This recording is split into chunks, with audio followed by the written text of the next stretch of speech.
Friends नमस्कार, आप सभी साथियों का पुनः स्वागत है। और हम लोग हाई प्रोफाइल लोगों को कैसे ज्वाइन कराएं, इस वीडियो को मैं आपके पास बना के भेज रहा हूं। उद्देश्य सिर्फ इतना है कि आप घबराएं नहीं, आप उनसे उनका एक इंटरव्यू लें या उनसे थोड़ी सी बातचीत करें तो आपका हो सकता है ये मामला हल हो सके। इस पर हमारे पास एक हम वीडियो देख रहे थे परम पूज्य संतोष नायर साहब का, तो उन्होंने कुछ 18 महत्वपूर्ण प्रश्न पूछे थे और उसके बारे में उन्होंने बताया है। बस मैं वही चीज बता रहा हूँ, मेरा इसमें कुछ भी नहीं है, ठीक है ना। मेरा उद्देश्य सिर्फ अपनी टीम को मदद करना है। तो उन्होंने अपने 18 प्रश्नों को 3 भागों में बांटा, ABC, और एक एक समूह से उन्होंने बात करना शुरू किया। पार्ट ए जो है, अपना परिचय दें। पार्ट ए में क्या है कि आप अपने बारे में बताएं कि मैं कौन हूं। जैसे मैं राजेश हूं और वैसे तो अध्यापक हूं, बट पार्ट टाइम में इस स्टूडेंट हूं इस सिस्टम का, यानी RCM सिस्टम का। और सबसे बड़ी चीज ये है कि ये एक अभियान है और इस अभियान का उद्देश्य ही स्वास्थ्य रक्षा, नवभारत का निर्माण और स्वावलंबन है।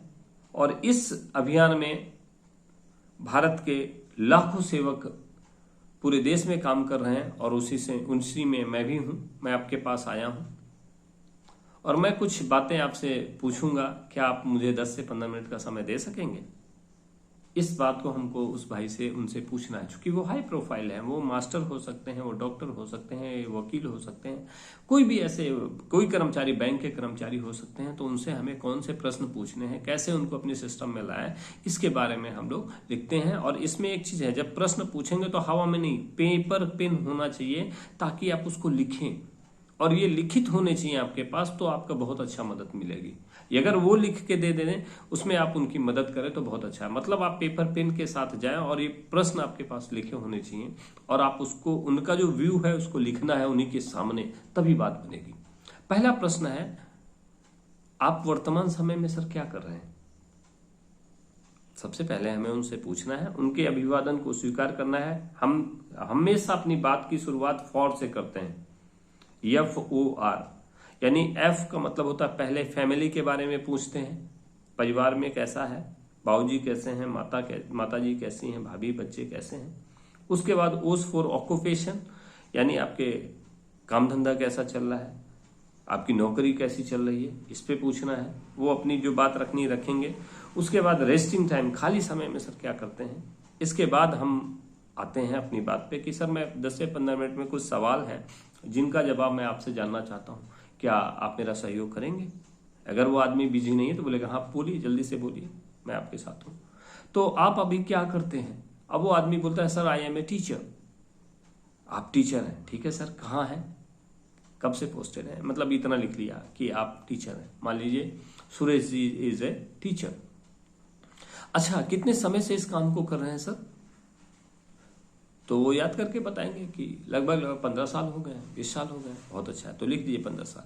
फिर तीसरा सवाल है कि आपको सबसे ज्यादा मजा या आनंद आपके काम में कब आता है? तो एक अध्यापक को सबसे ज्यादा मजा और आनंद तब आता है जब उसके बच्चे कहीं ना कहीं सेलेक्ट हो जाते हैं, या उसके बच्चे आकर दिल से अपनी गुरुदेव की सेवा करते हैं, प्रशंसा करते हैं, तो बहुत आनंद आता है। सच्ची बात है, ये हम लोगों ने महसूस किया है। हमारे बच्चे जब सेलेक्ट हो गए, चाहे वो पुलिस में हो, चाहे वो लेखपाल हो, चाहे एयरफोर्स में हो, नेवी में हो, हमारे बहुत सारे बच्चे हो जाते हैं, तो हमें बहुत मजा आता है, उसे बहुत अच्छा लगता है। चलिए, अच्छी बात है, इसको लिख दीजिए। सबसे ज्यादा यादगार और एक्साइटमेंट वाला काम कब आया आपको? कब वो आया? तो तब आया जब हमारे यहाँ पे हमारे DM साहब ने हमको पुरस्कार दिया। ऐसा वो बोल सकते हैं, जो भी उनका वो होगा उसको लिख लेना है। ये चौथा सवाल था कि सबसे ज्यादा यादगार एक्साइटमेंट मूवमेंट आपके सामने आपको कब आया? तो उन्होंने बताया कि तब आया जब हमें DM रायबरेली या DM जो भी आपके उसके सेक्टर के होंगे, उन्होंने हमें एक पुरस्कार दिया या हमारे एसोसिएशन ने हमको कुछ दिया, तो उस मूवमेंट को उसको यहाँ पे लिख देना। अच्छा, ये पुरस्कार कब मिला? तो आप उस डेट को, अगर उन्होंने बताया सन, तो लिख लीजिए। 5वां सवाल पूछना है उनसे कि आपके काम में सबसे ज्यादा जोखिम क्या है, टेंशन क्या है, परेशानी का बात क्या है? तो जैसे मैंने एक टीचर का उदाहरण दिया, तो टीचर क्या बोलता है, सर सबसे बड़ा टेंशन का काम ये होता है मेरे प्रोफेशन में कि कई बार अभिभावक यानी पेरेंट्स हमको सपोर्ट नहीं करते हैं। जो बच्चे बहुत ज्यादा पढ़ने में कमजोर हैं, अगर हम लोग थोड़ा सा उनको पढ़ाने की कोशिश करते हैं तो बच्चे लगातार स्कूल नहीं आते, ऐसा बोल सकता है वो। तो आप इस चीज को लिखिए। और दूसरा क्या है, वर्तमान समय में सरकार की नीतियां कुछ ऐसी हैं जिससे भी हमारा अध्यापक प्रताड़ित है, तो वो उसने लिख दिया। ये 5वीं बात है। 6वीं बात है, what do you dislike about your profession और जॉब। आप अपने इस काम में कौन सी ऐसी चीज है जो आपको पसंद नहीं है। अब वो सोच के बताएंगे।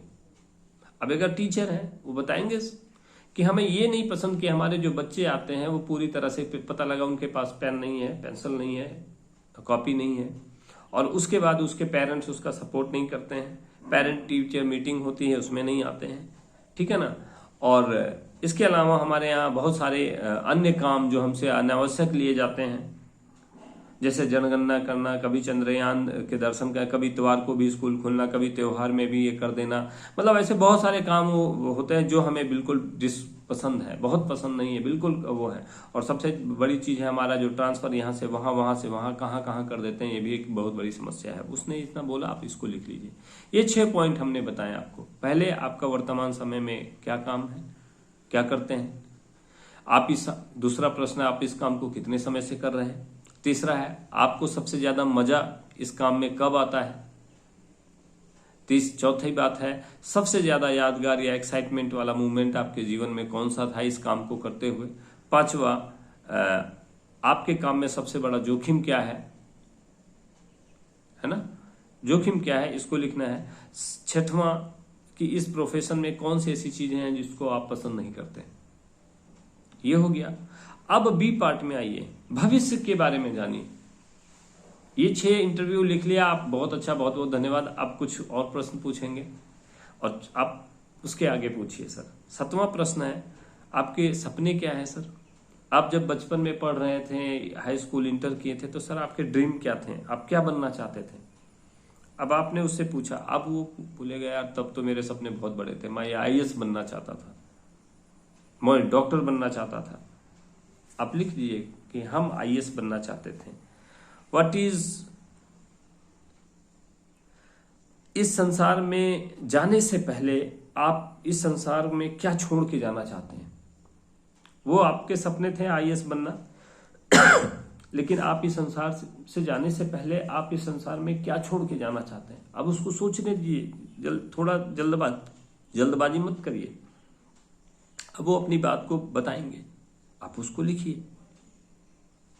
इसके बाद पूछना है, अच्छा आपके सपनों की कार कौन सी है, आपको कौन सी कार पसंद है।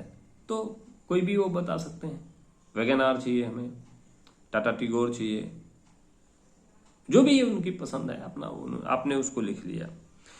अच्छा, इसके बाद पूछिए कि यदि भगवान आपके पास आ जाए और आपसे बोले कि भाई सुरेश जी, आप अपने इच्छा अनुसार बताइए आपको कौन सी बड़ी सी कार मिल जाए, जो बड़ी सी बड़ी कार सोच सकते हैं आप उसके बारे में लिखिए, बताइए। अब वो क्या बोल सकते हैं, बोलेंगे मैं, अगर भगवान ही दे रहा है, फ्री में दे रहा है, तो चलो मैं फॉर्च्यूनर ले लूंगा, या उससे भी बड़ी फॉर्च्यूनर, मर्सिडीज, कुछ भी वो लिख, जो भी मर्सिडीज लिखे तो लिख लीजिए, ठीक है ना। अब उसके बाद, उनके बाद आप 10 प्रश्न हो गए। 11वें प्रश्न पे आइए कि आप छुट्टी बिताने के लिए अंतरराष्ट्रीय स्तर पे, यानी देश में नहीं विदेश में, कहां कहां जाना पसंद करेंगे। अब उनको सोचने दीजिए। कई बार तो हम लोगों ने ये ड्रीम भी नहीं बना रखा है, लेकिन फिर भी उनसे पूछे कि आप अंतरराष्ट्रीय स्तर पे विदेशों में घूमना चाहते हैं अपने परिवार के साथ, तो कहां कहां जाना पसंद करेंगे। अब उन्होंने बोला, सुन रखा है स्विट्जरलैंड, तो स्विट्जरलैंड लिखिए, यूरोप लिख लीजिए, अमेरिका लिख लीजिए। ये जो उन्होंने बोला इसको लिख लीजिए। चूंकि हाई प्रोफाइल लोग हैं तो यहां पे इस चीज को करना है। अच्छा, आपके सपनों का घर कैसा होगा, उनसे पूछिए, सपनों का घर कैसा होगा, कितने बिस्वा में होगा, उसमें क्या क्या होगा, लगभग उसकी लागत क्या होगी, इस चीज को आप लिखिए। उसके बाद आपकी मंथली इनकम कितनी आ जाती तो आपको मजा आ जाता, इस चीज को आपको लिखना है। उनसे पूछिए कि what is your dream salary, अब वो क्या बोलेंगे 5 लाख, 10 लाख, 20 लाख, जो भी है उसको लिख लिया जाए। उसके बाद 14वां सवाल है, what is your dream monthly income after your retirement. जब आप इस जॉब से रिटायर्ड होते हैं या इस व्यापार से रिटायर होते हैं तो आपके पास कितनी पेंशन आनी चाहिए जिसमें आपको कोई टेंशन ना हो। जल्दी से उसको भी लिख लीजिए। ये पार्ट बी हो गया। पार्ट ए में 6 प्रश्न, पार्ट बी में फ्यूचर के बारे में जानना, इसके 6 प्रश्न हमने पूछे। और पार्ट सी में अब हमको आना है उनके वर्तमान उस पे। If you achieve all the dreams, जो आपने अभी पार्ट बी में जितने सपने के बारे में बताया,